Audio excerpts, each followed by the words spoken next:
प्रधानमंत्री जी लोग जब चुनावों की तैयारी करते हैं तो उम्मीदवारों की लिस्ट बनाते हैं, वो कौन हमारा स्टार कैंपेनर होगा, ये सब घोषणा पत्र तय करते हैं। लेकिन आप 100 दिन आगे का एजेंडा बनाने में लग गए हैं। इसीलिए मेरा पहला प्रश्न आपसे यही है कि 2014 में जब आप आए तो 100 दिन के अंदर आपने ओआरओपी, काले धन पर एसआईटी गठित की। 2019 में आए तो 62वें दिन आपने ट्रिपल तलाक से आजादी दिलाई और कश्मीर में 370 से आजादी दिलाई 66वें दिन। 2024 में अगर आप सत्ता में आते हैं तो 100 दिन में क्या करेंगे, कौन से बड़े और सख्त फैसले ले सकते हैं? एक तो शायद मेरी कार्यशैली का ये हिस्सा है कि मैं चीज़ों को बहुत वेल इन एडवांस करता हूँ।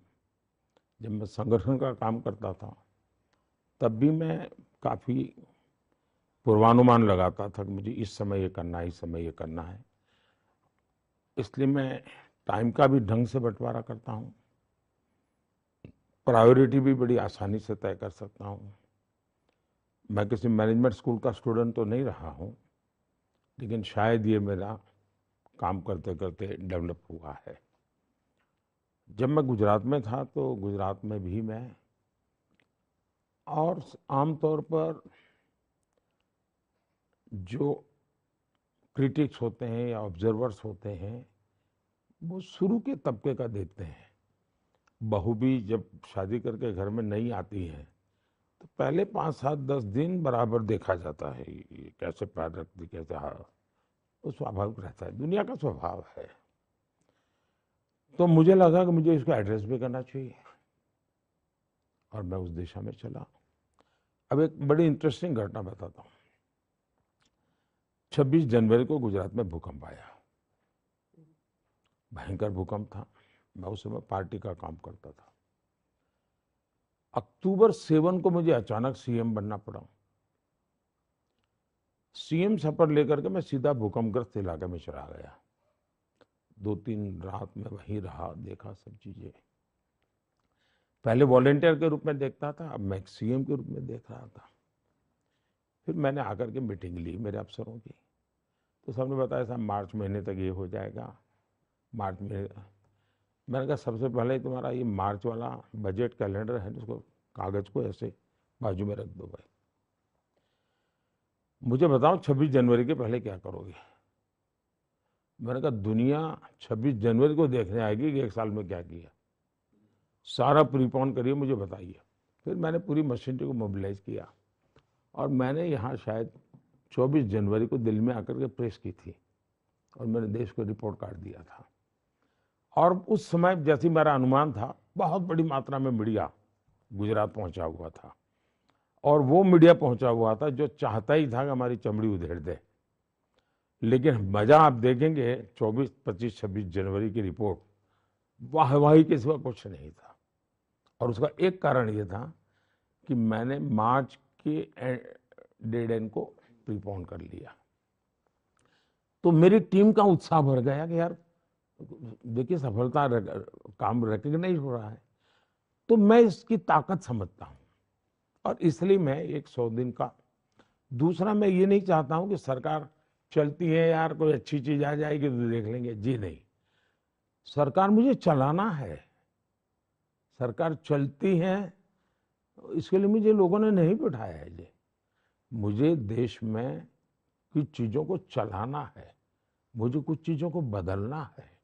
और इसलिए मेरे पास, तो मैंने क्या किया, 2014 में मैंने 100 दिन के लिए सोचा, 5 साल के लिए मेरे पास मैनिफेस्टो था। 2019 में मैंने ये भी देखा, साथ साथ में मैंने ग्लोबल चित्र की तरफ भी थोड़ा ध्यान आकर्षित किया मेरा। 2024 में मेरी सोच थोड़ी लंबी है। मैं पिछले 5 साल से काम कर रहा हूँ 2047 पे, और ये 5 साल से काम चल रहा है। देश के शायद 20 लाख से ज़्यादा तो मैं कह सकता हूँ जिनसे मैंने इनपुट लिए हैं और मैं उनके आधार पर 47 का एक विजन डॉक्यूमेंट बना। 2 पीढ़ी अफसरों की रिटायर हो चुकी होगी इस पर काम करते करते, काफ़ी नए लोग आए हैं। अब मैंने कहा, मैंने अभी चुनाव के 1 महीने पहले, घोषित होने के 1 महीने पहले पूरा बड़ी समिट की थी मेरी, सभी काउंसिल की और सभी सचिव की। फिर मैंने कहा भाई ये 2047 जो है अब मुझे उसको 5 साल में बताइए प्रायोरिटी। फिर मैंने 5 साल का बनाया मैप। फिर मैंने उनको कहा कि अब मुझे इसमें से 100 दिन का निकालिए एक्शनेबल पॉइंट। फिर मैं उनको बताता हूँ मेरी प्रायोरिटी 1 ये होगी, प्रायोरिटी 1B ये होगी, प्रायोरिटी 1C ये होगी, प्रायोरिटी 2 ये होगी, प्रायोरिटी 2B ये होगी। उसके आधार पर कुछ कीजिए। तो उन्होंने काम कर रहे हैं, तैयार किया है। मेरा उनके साथ बैठना अभी बाकी है, मैं शायद समय निकाल करके बैठ लूँगा। तो ये तैयार है मेरा। लेकिन अब मेरे मन में काम करते करते एक नया विचार आया है, जो मैं पहली बार आपके सामने बता रहा हूँ। मैं जब 100 दिन का सोच रहा था, अभी मैं 125 दिन पर सोचने के लिए मैं मजबूर हो गया हूँ और मैं उत्साहित भी हो गया हूँ। मैं देखा कि इस पूरे कैंपेन में फर्स्ट टाइम वोटर का हो, युवा पीढ़ी को, यानी मैं उनका पागलपन देख रहा हूँ। मैं उनके एस्पिरेशंस को फील कर रहा हूँ। तो मैं शायद आजकल मैं अनाउंस करने वाला हूँ कि मैं अब 125 दिन पर काम करना चाहता हूँ। 100 दिन का मैंने प्लान कर लिया है, मैं 25 दिन और जोड़ना चाहता हूँ। और उसमें प्योरली मैं यूथ को चाहता हूँ, आप मुझे आइडिया दीजिए, आप मुझे अपनी प्रायोरिटी बताइए।